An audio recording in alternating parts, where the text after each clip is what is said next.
first, I wanted to thank you, our fantastic Bulgarian partners for organizing the conference and the French Institute for hosting us in this beautiful conference. My name is Giacomo. I'm from the University of Brescia in Italy, and I'm here today with my friend and colleague Piotr from Lambda, Warsaw, and we are the coordinator and the scientific leader of the CANFO project. As you know, one of the most important output of the project was this research about anti-LGBT hate crime and access to justice. And I can say we did a very good job, and we produced a report which is more than 300 pages long. So our purpose here today in this session is to present you a very short overview of the contents. In any case, you can download the full report from the website under resources and then click on research book. The report is fully accessible in PDF and in open source.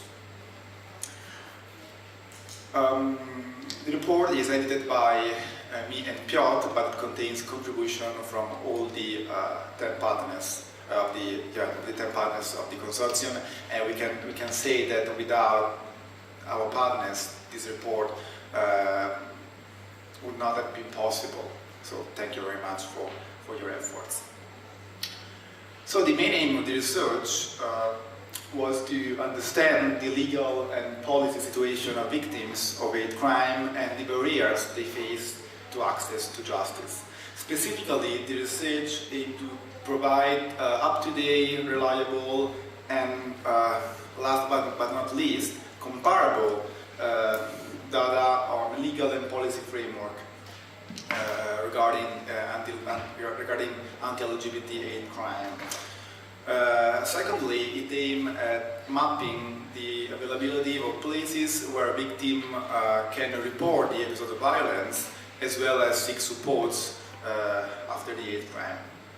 And thirdly, the research aimed at assessing the training needs of professionals, because another important segment of the CANFO project was to deliver, as Simeon told you at the beginning, to deliver many trainings to professionals dealing with hate crime and hate crime victims. The report is extended to 10 countries, so took into consideration 10 European Union countries. And with the sample, we try to ensure both scale and diversity. On one hand, because the sample covers over 1/3 of the European Union states and over 40% of the European Union population.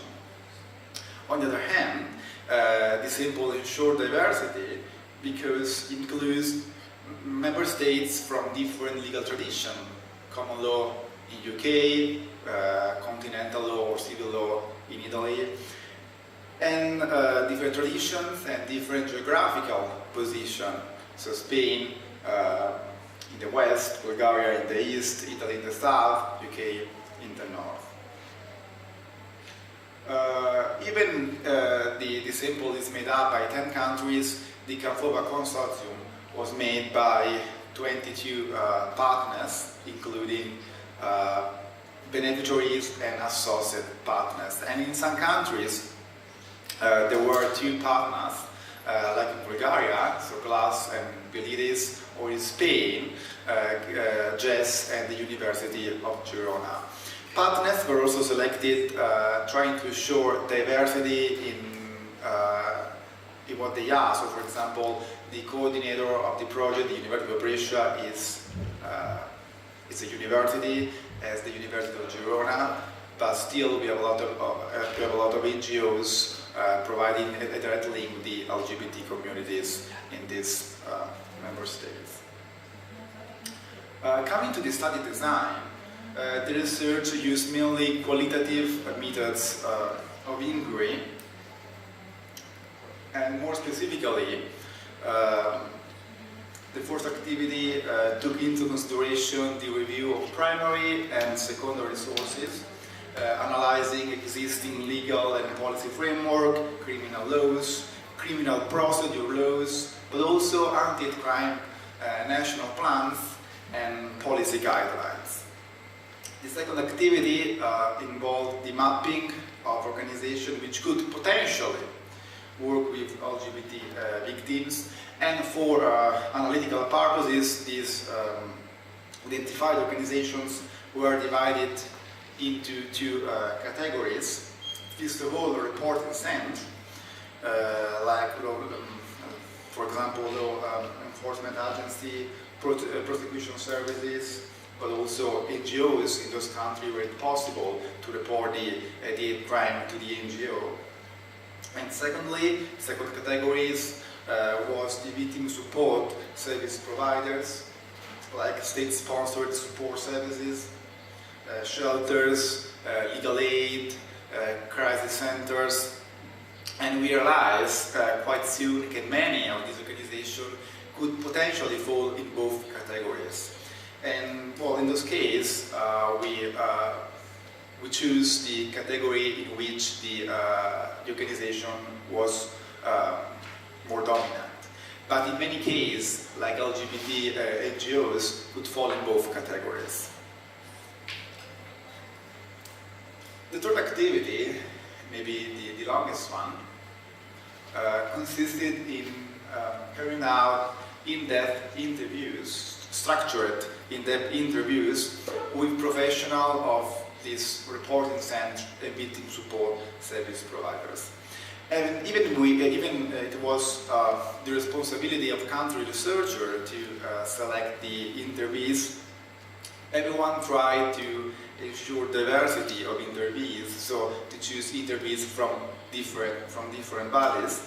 Even if in practice many of us face problems with some kind of interviews, especially with law enforcement agency and the police. It was very hard for some of us, like in Bulgaria, for example, to find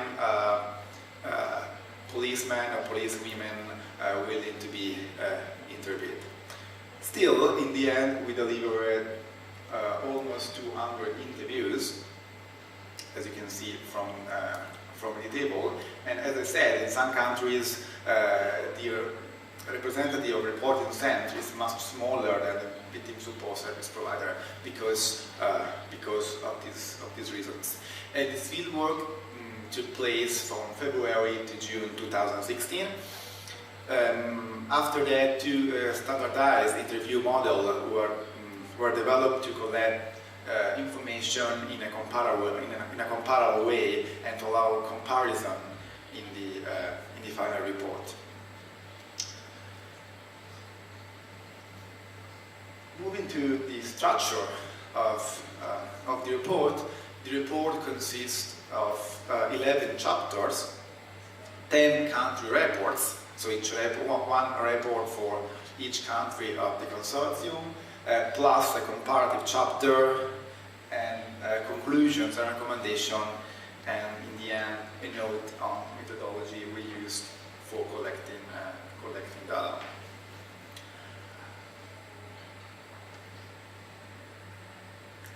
To facilitate the reading and allow comparison, all chapters or country chapters follow the same structure.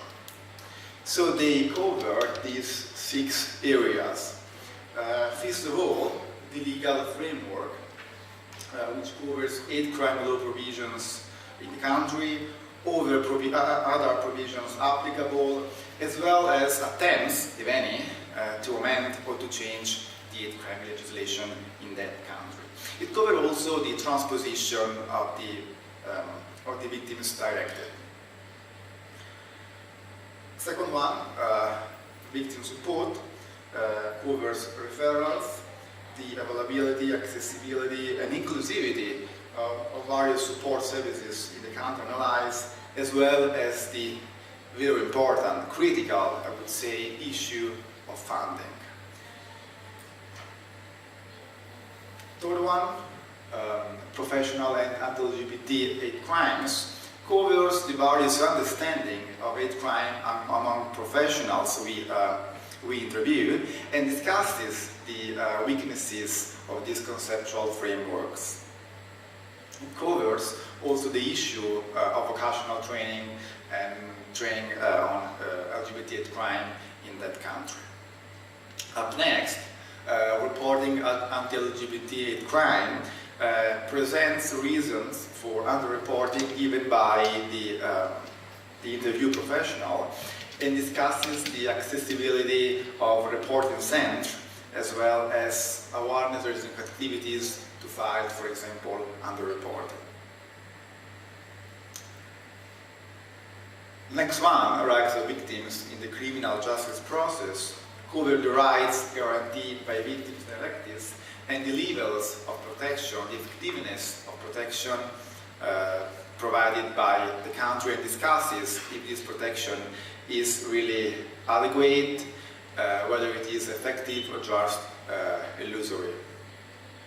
Last one, recording anti-LGBT hate crime, discusses the various techniques and systems used by state agents to record the reported hate crime by victims, as well the availability of official statistics, like the one, for example, communicated yearly to ODIHR, if any.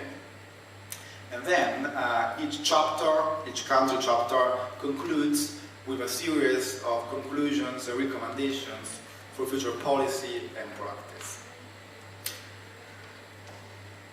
Let me introduce you to some key findings of our research. More details about each country will be presented during sessions in the afternoon and tomorrow. So I'm just going to give you very short key findings about comparable results. Speaking of the legal framework, well, we know all very well that there is no agreed definition of hate crime in the European Union. The OSCE, for example, defined hate crime as a criminal offense committed with a biased motivation. But still, our sample in the country we analyzed, we found very different understandings of what hate crime is. So, for example, Croatia adopted the legal definition which is very similar to the one of OSCE, and so did Poland, but Poland included also its speech, for example. So we can say that the consortium represents a patchwork of different legal frameworks. And coming to the discussion about anti-LGBT hate crime, anti-LGBT hate crime legislation, the differences become even bigger. So, for example, Italy has an hate crime legislation but not extended to sexual orientation and gender identity. The same applies to Bulgaria, as was told us beforehand, where sometimes anti-LGBT hate crime is treated as hooliganism. Belgian law, on the contrary, covers sexual orientation but not gender identity, even if includes very severe penalty enhancements for anti-LGBT hate crimes. Hungarian law does not refer to hate crimes per se in the criminal legislation, but the criminal code punishes it under another name and covers both sexual orientation and gender identity. Generally speaking, results show that in the Soviet country, protection is illusory and ineffective, with the notable exception of the United Kingdom and Belgium.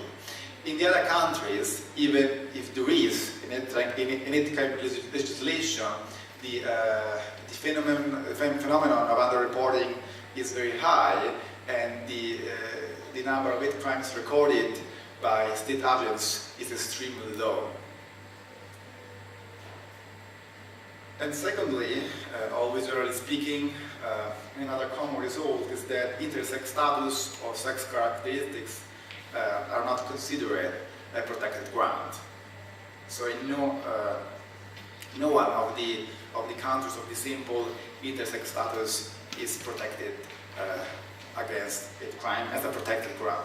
Of course, even in Italy, where there is no kind of legislation, violence is still violence. So it can be prosecuted, but not as a crime.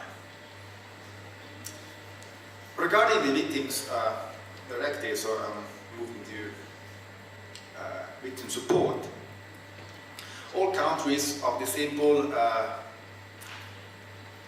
have transposed the directive, even some like Belgium a bit late. But in practice, what is important to underline is that the transposition of the directive did not improve the situation of LGBT victims of hate crime, or if it did, only minimally.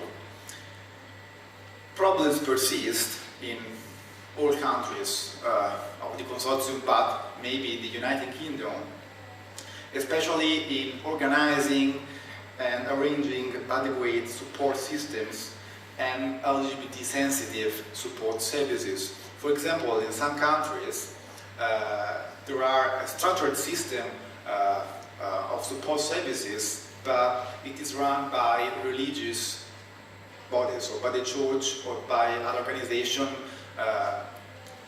whose ethic is near to the religious one. And this prevents victims from accessing these support services. One other common result is that shelters usually are lacking, so only few of the countries of the consortium can say to have shelters for LGBT victims. Of course, the other one has shelters, but they are not accessible to LGBT victims, especially transgender victims, because these shelters are accessible on the basis of the legal sex. So if the transgender victim has not undergone the legal sex change, cannot access the proper shelters. Piotr, will you continue? Thank you, Giacomo. As Giacomo already said, my name is Piotr Godzisz, and I work for Lambda Warsaw. I'm a board member, and I'm responsible for the security portfolio, which includes hate crime and domestic violence, a little bit of hate speech as well. Just to give you a very quick understanding, Lambda Warsaw is the oldest LGBT organization in Poland and the largest provider of support services for the LGBT community in Poland. For example, we do about 1,400 hours of consultations, psychological consultations per year. And we also provide the only LGBT support telephone line in Poland. Lambda was also, I was the scientific supervisor of this project, and I'm very much privileged to have worked on this project with this international team.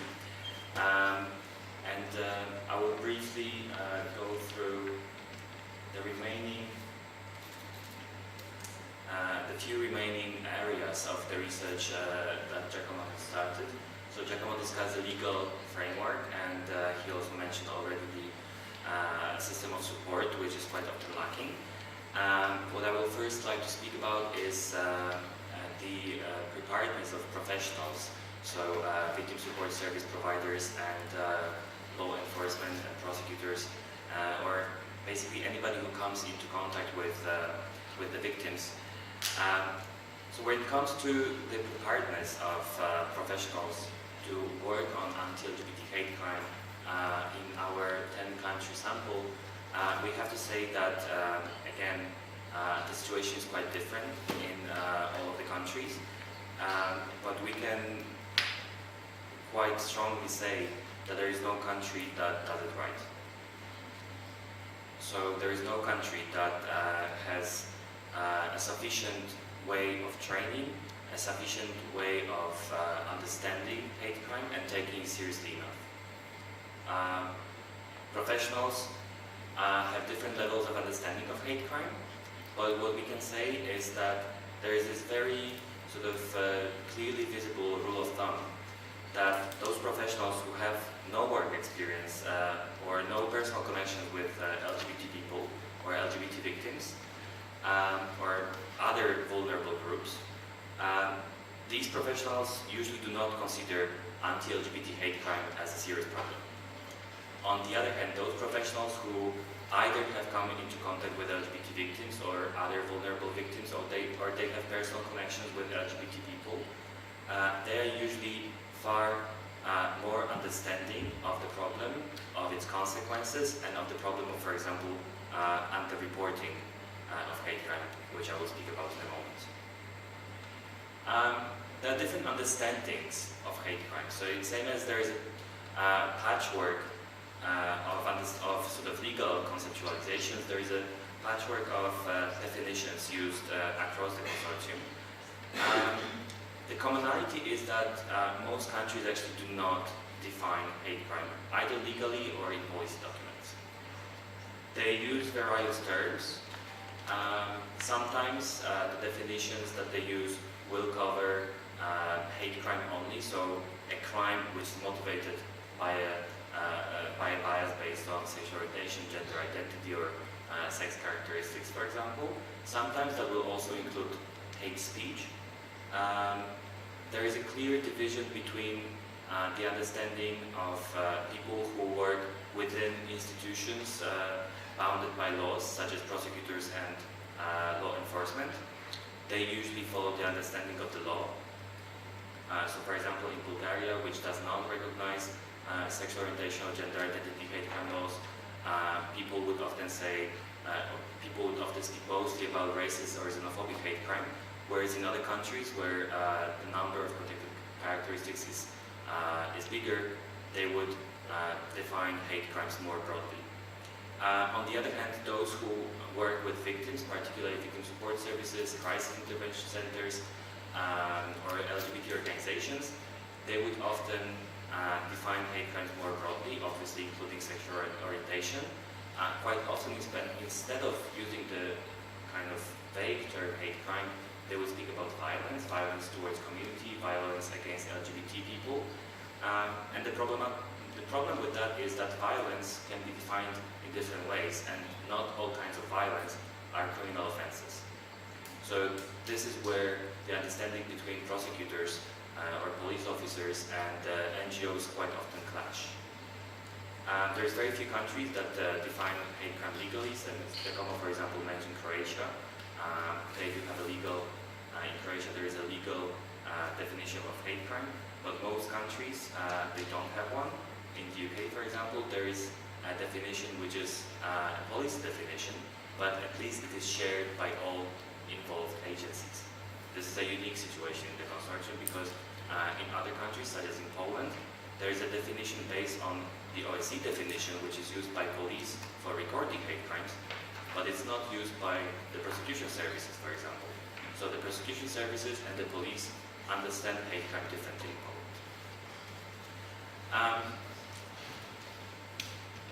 When it comes to professionals and the going back to the seriousness, quite often we can notice that if professionals do not come into contact with victims, they will say that the hate crime is not a big problem, that it's not serious enough. To give you an example, there's a quote from a police officer from Lithuania who said that, well, maybe only a tiny group of people exhibit hatred, but this problem is not so serious that it would affect minority groups in the form of hate crimes. So basically the person thinks that hate crime is not important. I remember from a training a long time ago from Bulgaria, actually, when I met a prosecutor at a hate crime training at ODIHR, and he said, yes, hate crime is such an important issue, good that we don't have it in my region. So we see that if people don't come across the victim, they will often deny the problem. In those situations, law enforcement officers or prosecutors, they will deny having any kind of relationship with vulnerable communities, and they will deny the fact that they need any kind of special attention, or they will try to sort of protect their impartiality. They will say, okay, we need to treat everybody equally, meaning we should turn a blind eye to the problem of sexual orientation or gender identity hate crime. Considering training, again, even even though there are good examples from some countries about training of police officers, vocational training and specialist training, usually training is provided on an incidental basis. Usually, quite often, it is provided only by NGOs and funded by external sources. Usually, it is not institutionalized, and there is very little monitoring of what is actually what prosecutors or police officers actually learn during the training, and there is very little evaluation. So, for example, in Poland, almost 100,000 police officers, so pretty much all police officers have had basic hate crime training, but nobody's ever evaluated that. At the same time, 57% of victims, this is from a former study, 57% of LGBT victims who come to the police station or who actually have been victims of hate crimes, they say that somebody discouraged them from reporting, and they do not, in the end, they do not report. So training is insufficient. Usually there are no guidelines for prosecutors or police officers how to deal with anti-LGBT hate crime. And only in a few countries there are any kind of structures within the police force which are oriented at hate crime altogether or LGBT hate crime specifically. So for example, in Poland or in Hungary, there is a network of hate crime sort of coordinators within the police force. This is a very small network of people who are already doing some kind of work on hate crime. In the UK, for example, there are LGBT liaison officers, but this is unique in most. I mean, this is something that is not often found within the consortium.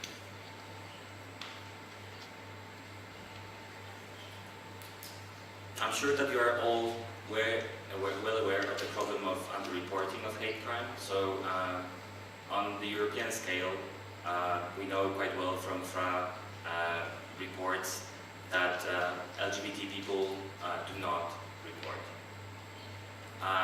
The scale is different in every country. Some countries are a little bit better at that, but altogether, majority of victims stay silent.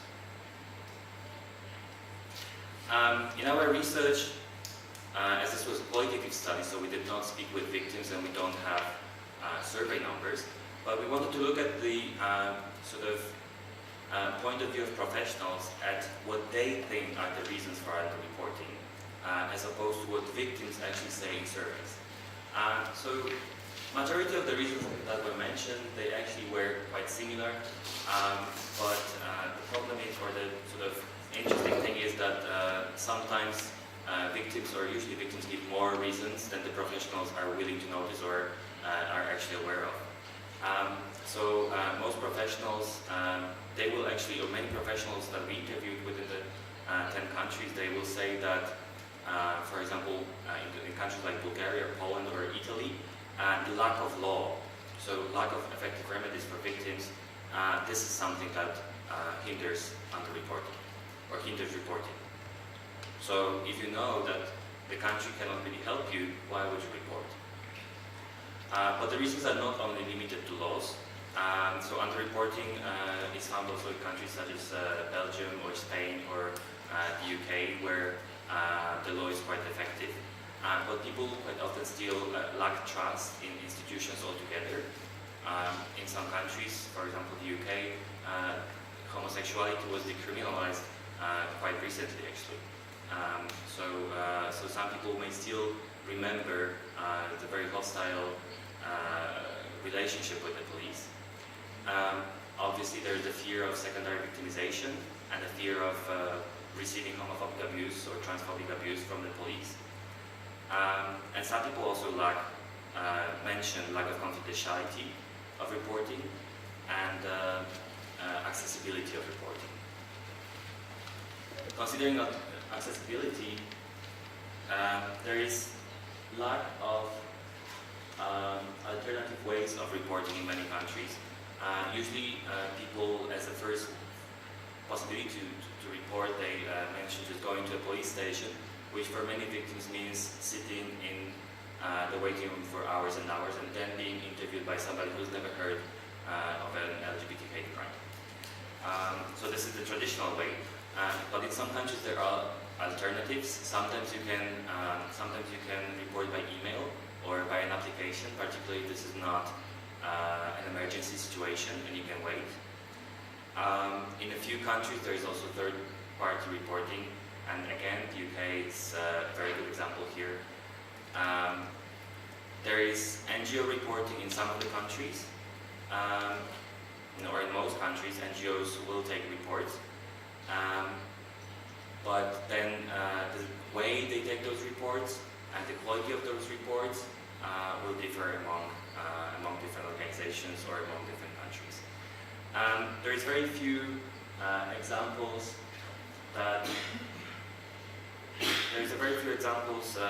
of encouraging reporting. If there are any campaigns, these campaigns are usually conducted by NGOs, rarely by police officers or by prosecution services. There are good examples from Belgium, for example, where police are involved in encouraging reporting.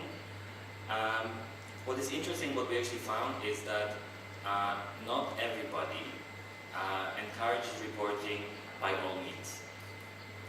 So if you know that your case might not end up being prosecuted and then the perpetrators are going to end up being sentenced, or if the case was not very, very serious, some people in some countries will tell you, some professionals, including police officers, will tell you to consider not to report. That was very interesting as a finding. In Spain, for example, a local police officer said that we are seeing that reporting has been widely encouraged, and reporting is generating many expectations.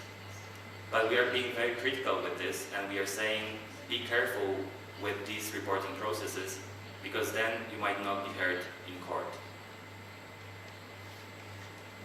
Considering consequences, so conclusions of non-reporting, again, no reports, people will dismiss hate crime against LGBT people as an issue. No victims, that means no need to consider special measures for protection or support. And again, there is very few examples of encouraging reporting. Considering victims' rights,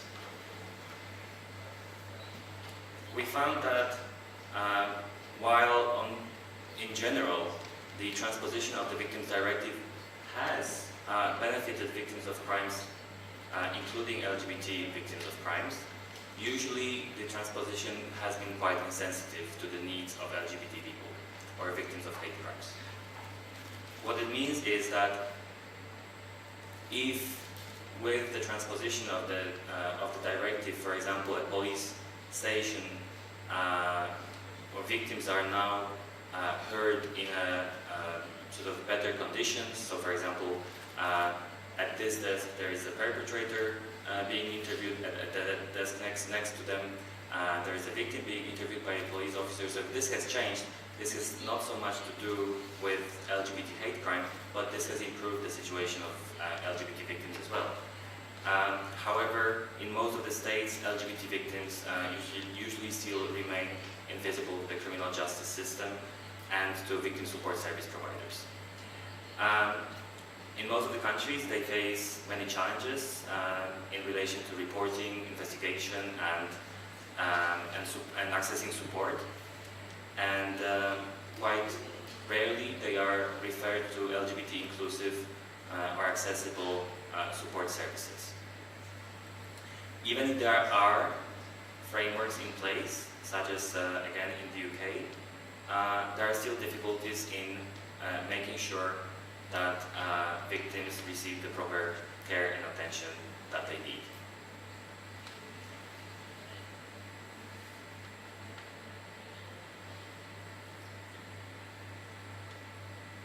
Because there is such a huge underreporting or such a low level of reporting, quite often when people think about, we ask people if they think that LGBT people should be treated as vulnerable, because that's a category that will kind of allow you to treat victims in a more sensitive way.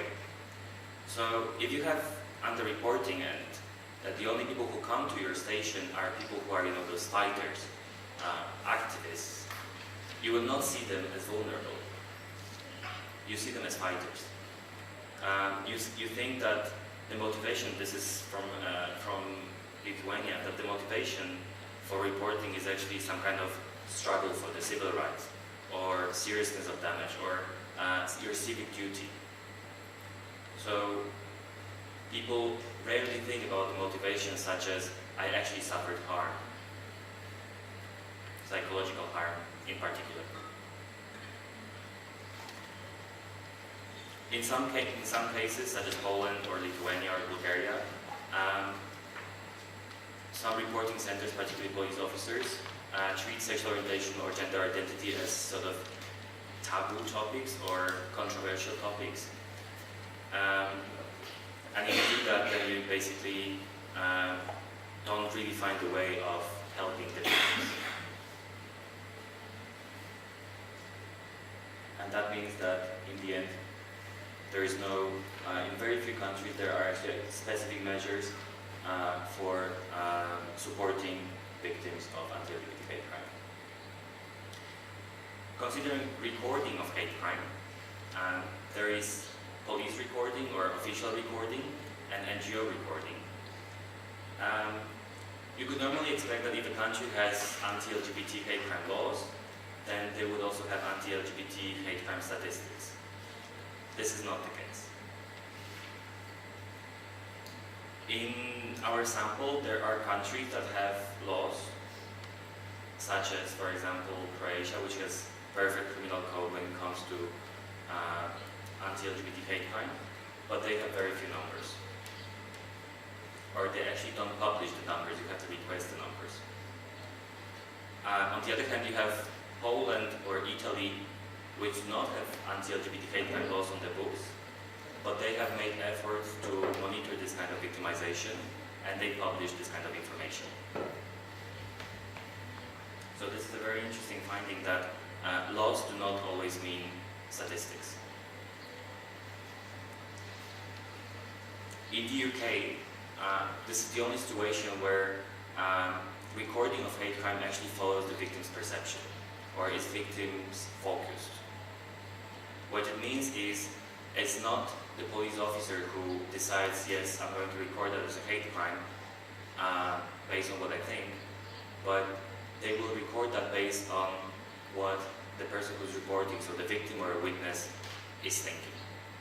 And because of that, there is a huge difference between what the UK records as hate crimes and any other country. When it comes to NGO recording, in some countries NGOs are quite good at recording, and they record way more cases than police. This is the case of Bulgaria, for example. So if you want to have any kind of figures on anti-LGBT hate crime, you will need to turn to NGO reports.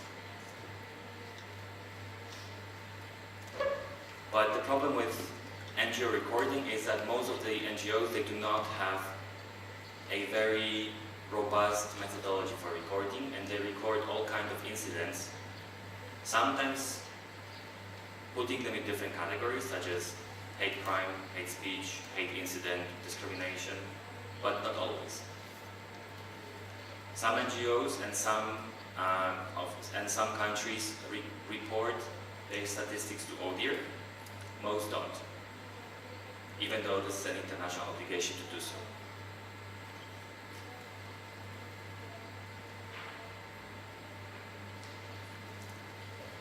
Summing up, I'm going to briefly go through the conclusions and recommendations that we are making based on our findings. So we found gaps in the legal framework in most of the countries in the consortium, and this includes both criminal laws and the transposition of Victims' Rights Directive.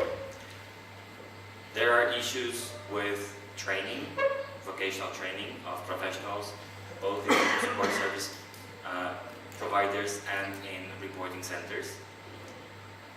There are differences in the understanding of the concept of hate crime. In many cases, professionals downplay or even deny the greater harms that anti-LGBT hate crimes inflict, and they deny the vulnerability of victims.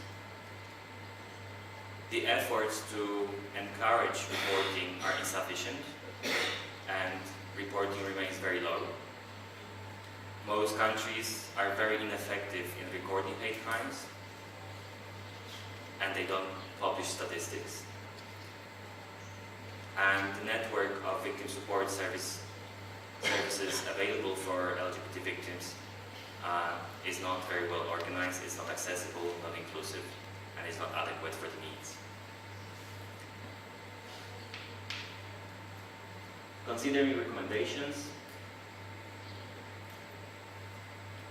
when it comes to legal and policy frameworks, we encourage governments to ensure that all SOGI and sexual characteristics hate crimes attract higher penalties than comparable crimes without the biased motivation, to make sure that all investigations and prosecutions do not depend on reporter accusations made by victims, which is the case in some of the countries, to evaluate the current framework on victims' rights, and to provide guidelines on how to police and investigate and prosecute anti-LGBT hate crimes.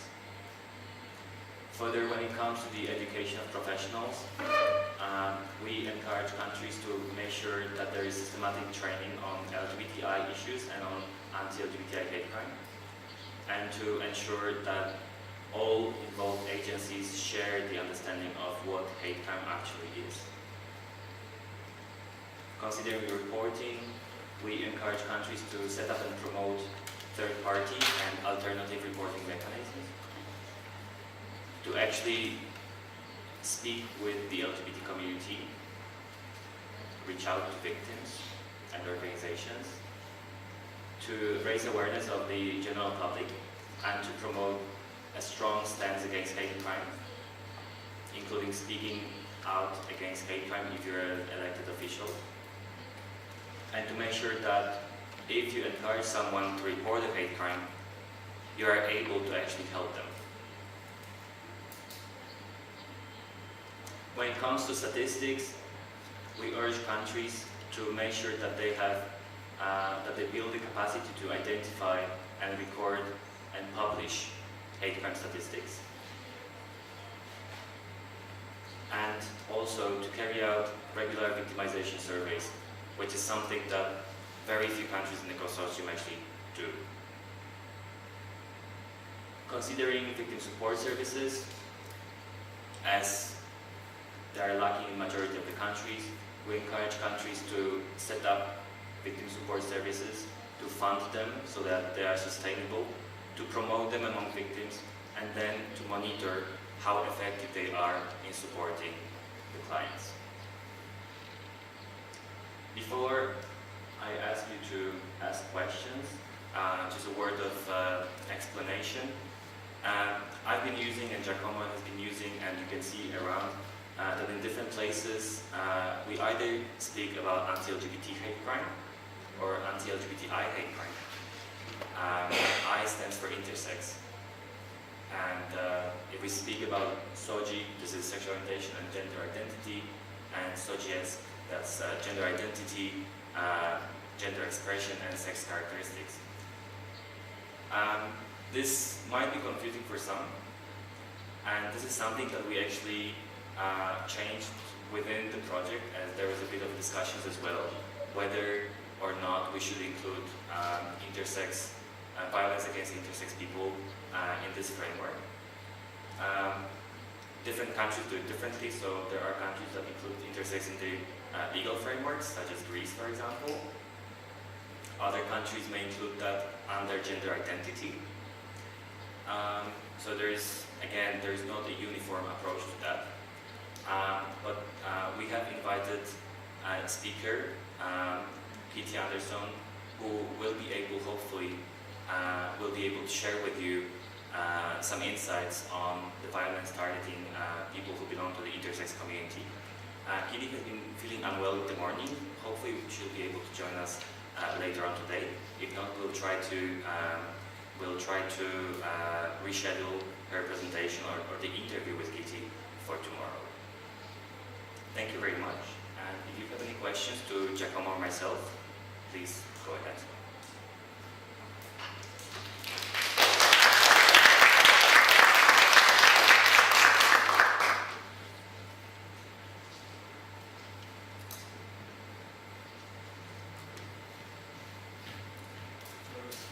I'm not sure we have a microphone that we can use around, but just speak up. I think it's, yeah.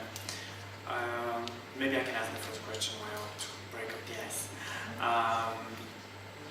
Because you worked with so much data and the recommendations were really nicely put. But Bulgaria was mentioned a couple of times as lack of legislation and lack of working with police officers. So among the legislation, is there something like really tangible that we can achieve within the next year, let's say, and use it in the context of the European elections, for example? Because you mentioned maybe use that among people running for the European elections to actually bring that topic.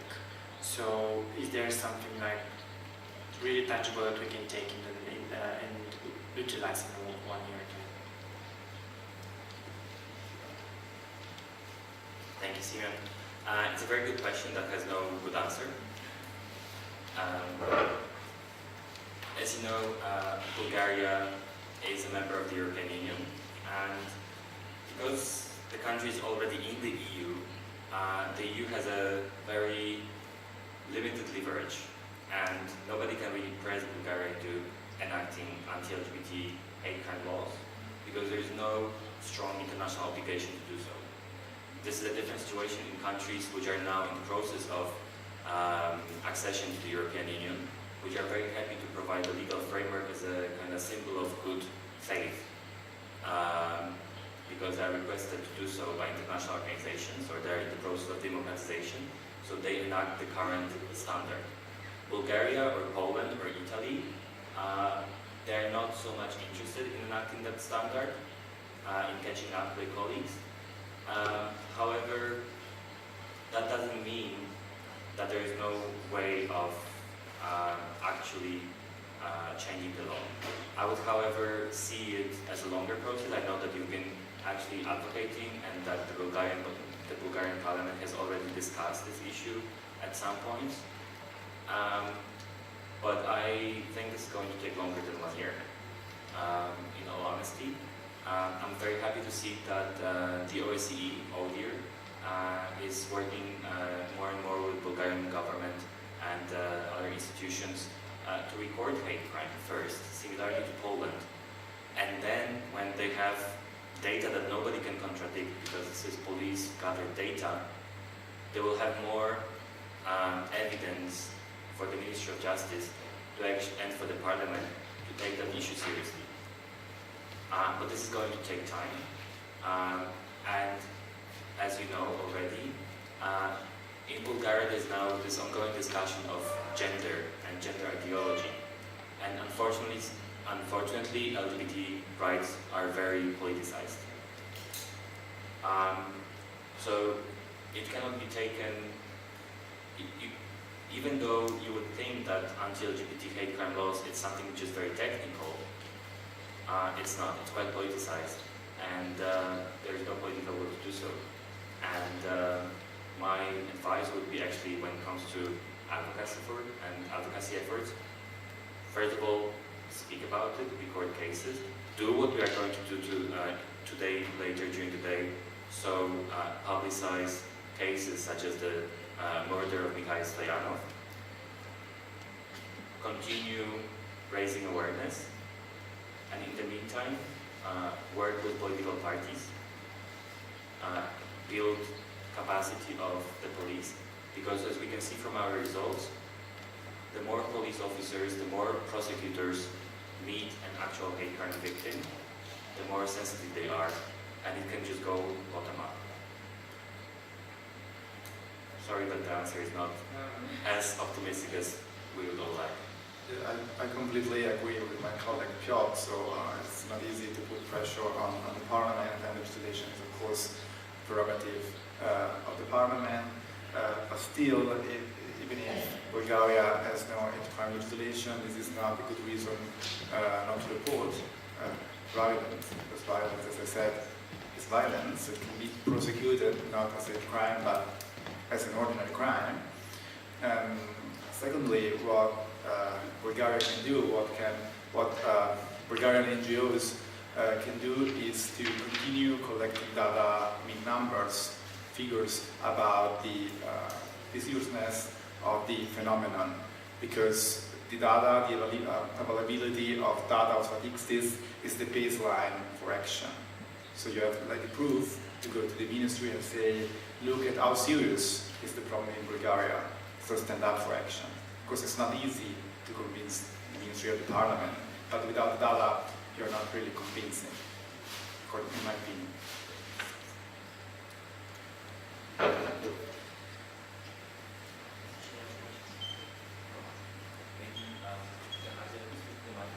Yeah, or just...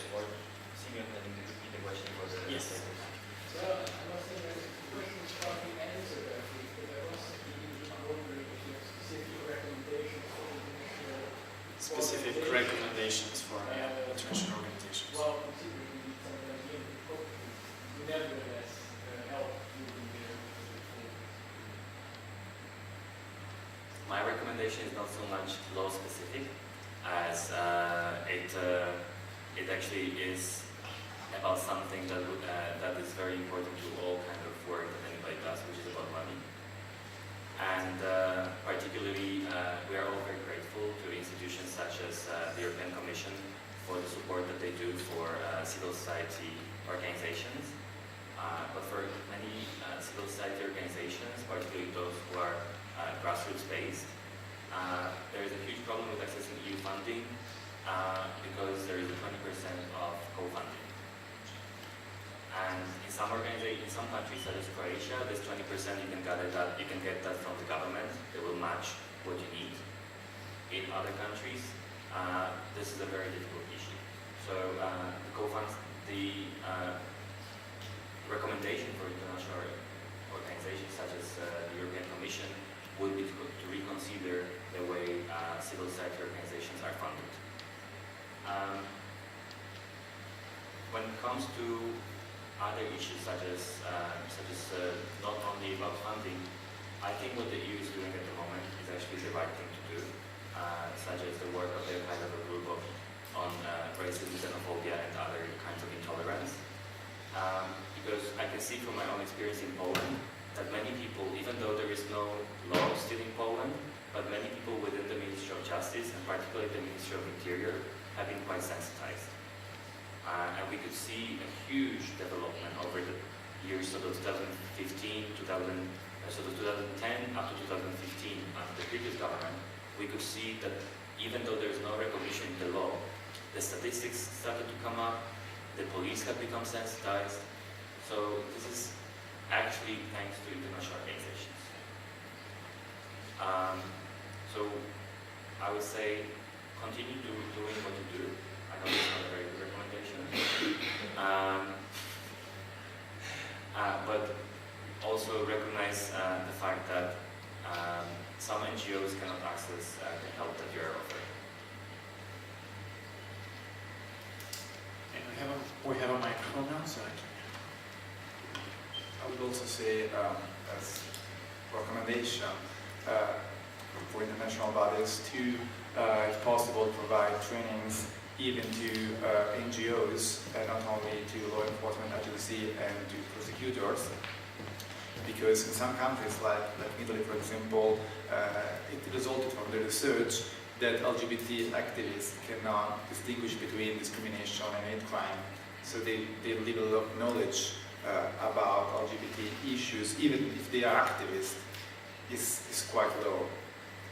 It is make difficult for the NGO itself to provide, for example, study support or to collect data. Many NGOs in the consortium, they don't have protocols to collect data in a reliable way. So it's something to take into account.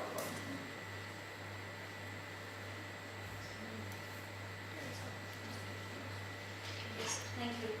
My name is Dina. I am the coordinator of the Racist Violence Reporting Network in Greece, an umbrella organization for 45 civil society organizations. I will speak this afternoon, so I'll say more about this in the afternoon. I would like, of course I agree, but if we have to speak about the European Union, for example, which is very important for the implementation of the EU Victims Directive, I have two comments. One is that I think it would be very useful for the European Union institutions to try to know better the NGOs at national level. I understand better the work that they do. So, providing funding is one thing. It's very, very important for the support services. We all know that, and for everybody. But, you have to know better what the grassroots organizations they are, how they work, and so I think that the projects will be better received and better implemented. One thing. And of course the channeling of information between the European Union and national level will be further facilitated. And the second point is that I think that the European Union should really focus on the implementation of the Victims Directive. We see it's a very complex directive itself, so it's very difficult to implement it at the national level. And for example, in Greece, we can discuss it later, but it depends on the decision of the ambition of the government, of the authorities, because if they want to coordinate the services, what kind of coordination they will try to do. So I think focusing on the Victims Directive will be for the benefit of the victim in general, of course for anti-LGBT hate crimes victims as well.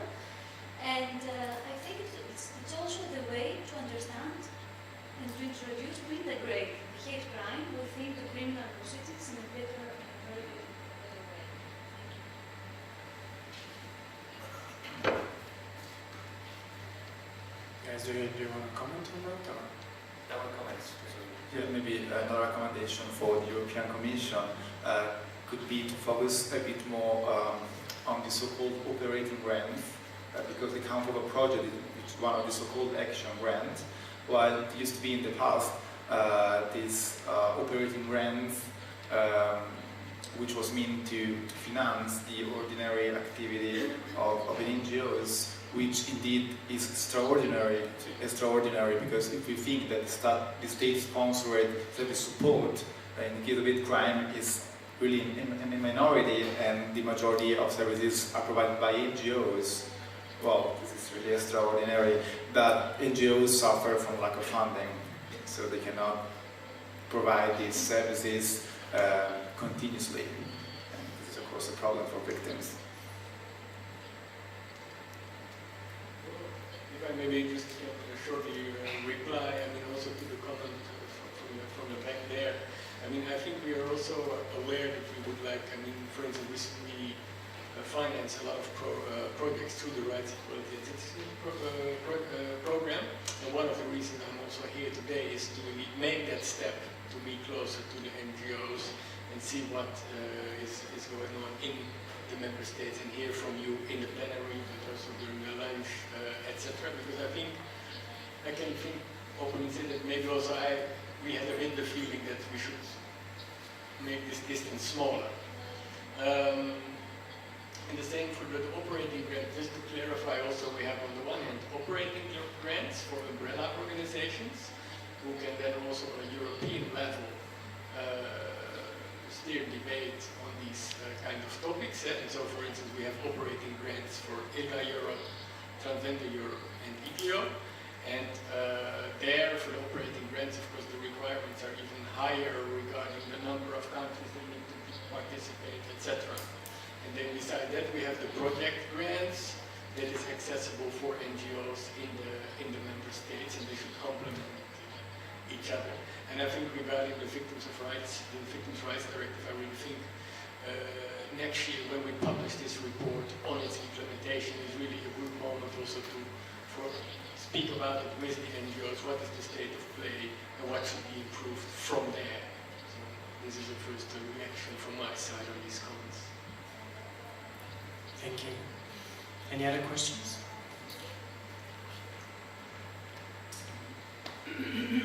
I'm from Cal in the UK. So I thought just a couple of thoughts to react to your own question so much, but I guess in some ways it's very encouraging to come into a space like this where the UK has done a lot of great work. In other ways it's a little bit depressing, I will admit, because we're so far behind in the UK in terms of how other forms of crime are dealt with, hate crime specifically, and especially LGBT people. And so when you look at kind of the very limited access to justice, limited access to help for LGBT victims of hate crime in the UK, it's a little depressing to come into a space where even that is kind of very forward thinking. But back to one side, I just thought in terms of, I know we were talking about hate crime law previously, I think one of the things that I found very interesting to look at in the law was comparison between how people thought of hate crime laws. Because I know we kind of think of hate crime laws as either we have them or we don't, kind of tick or not. But actually, even say countries where we think of jurisdictions having very strong hate crime laws, might actually just be something set sentence stage later, or I think it's kind of very fluid, kind of what we think of hate crime laws or not. To my mind, the thing that actually kind of is in some way more important is implementation. I'm thinking specifically of, say, Lithuania, or kind of lots of countries around the room, where they have fantastic hate crime laws, but they're not used. So I think that's kind of a really useful thing to think of, as well as whether hate crime laws exist or not. And just lastly, I know that as NGOs we do lots of work thinking about working with authorities to kind of boost up what they're doing, to provide evidence, policy change, training. And I think that's really useful because we're very small and they're very large. Victims of vulnerable lives come into contact with them. But I think what sometimes it doesn't so much deal with is valuing community-based solutions that we have. So I know you mentioned Piotr, Lambda's therapeutic work. Kind of lots of fantastic casework services exist. And actually I think that's kind of, to my mind, the kind of next bit of this journey of thinking of actually kind of like, what do we provide? How do we provide good quality services to LGBT facing hate crime? Thank you. Okay, we can. And any other questions?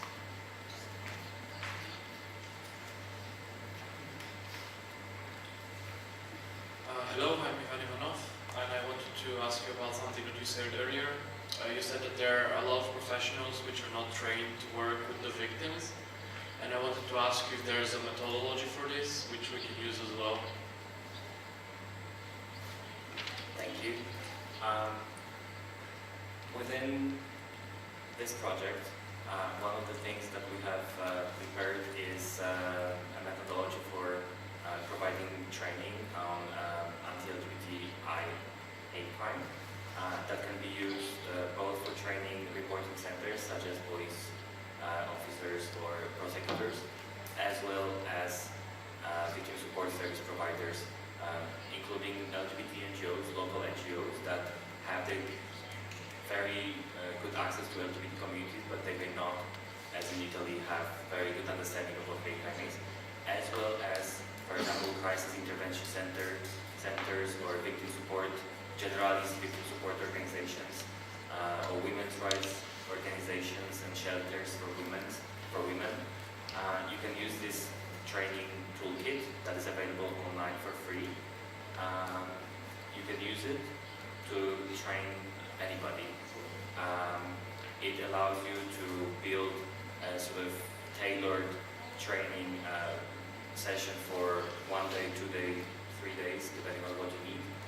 And you can kind of use it as building blocks, depending on what the needs are of your actual target group. The problem with that is you need funding for that usually. And obviously you can sometimes deliver training sessions for free, particularly some kind of a crash course on anti-LGBTI hate crime. But usually you need funding. You can overcome that obstacle if you train within their own premises, for example, or you exchange trainings. So for example, what we do in Poland, we provide trainings for a children's rights organization on sexual orientation and gender identity, and they train us on how to work with victims who are children. So you can kind of do that as well.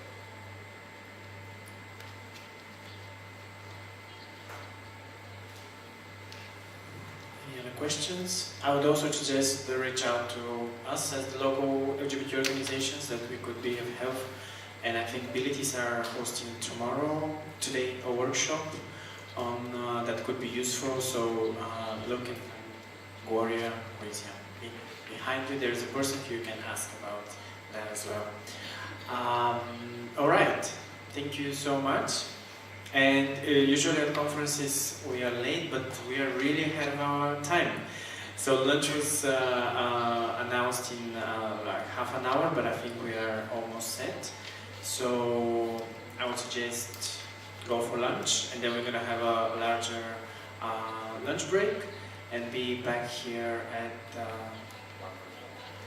even like earlier maybe, like half an hour, 1:30 or something. Yeah? Okay. So lunch, as you know, will be served the other building, so follow the volunteers, me,